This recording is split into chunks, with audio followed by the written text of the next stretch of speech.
আমি এলাকায় থাকি না, সার্ভিনি করি না বাবুস, আমি সার্ভিনি করব না। পরে দেখলাম যে এলাকায় তো উন্নয়ন হয় না, পরে আবার কই এলাকা মিলাই কি কাম করছি না, যতটুকু পারছি করছি তো। আওয়ামী লীগ করে কোনো কাজ পাইনি, এখন ধানের শীষের পক্ষে আছি, এমন মন্তব্য করেন শরীয়তপুরের বেদরগঞ্জ উপজেলায় কার্যক্রম স্থগিত থাকা আওয়ামী লীগের এক নেতা ও সাবেক ইউপি চেয়ারম্যান আলহাজ ইউনুস আলিমুল্লাহ। তার রাজনৈতিক অবস্থান পরিবর্তন নিয়ে স্থানীয় রাজনৈতিক মহলে ব্যাপক আলোচনা শুরু হয়েছে।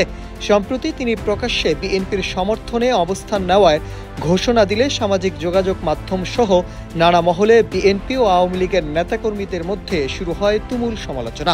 অনেকে তাকে মীর জাফর আখ্যা দিয়ে বিভিন্ন মন্তব্য করছেন, আবার অনেকেই তাকে সুবিধাবাদী বলে তীব্র কটাক্ষ করছেন।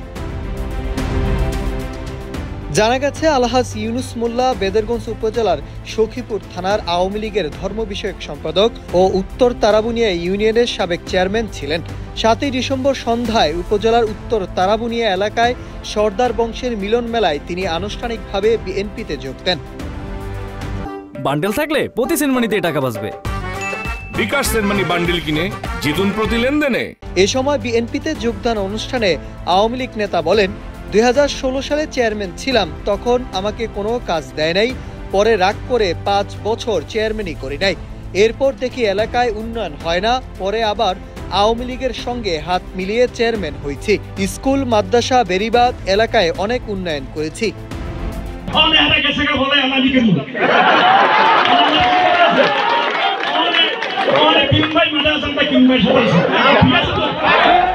তিনি আরো বলেন, এখন আওয়ামী লীগ গেছে পালায়া, আমি কি করব?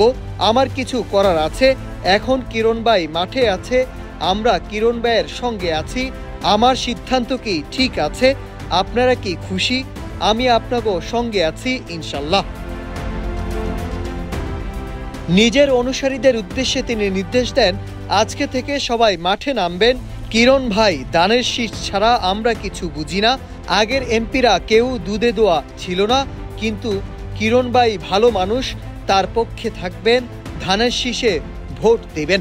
তার এই বক্তব্য ছড়িয়ে পড়তেই সামাজিক যোগাযোগ মাধ্যমে শুরু হয়েছে নতুন করে রাজনৈতিক বিতর্ক। অনেকেই সমালোচনা করছেন তার দল বদলের সিদ্ধান্তকে, আবার কেউ কেউ বলছেন এটি শারীরিক ও সাংগঠনিক দুর্ব্যবস্থার প্রতিচ্ছবি। Nahid Hasan, news desk, Ittefaq.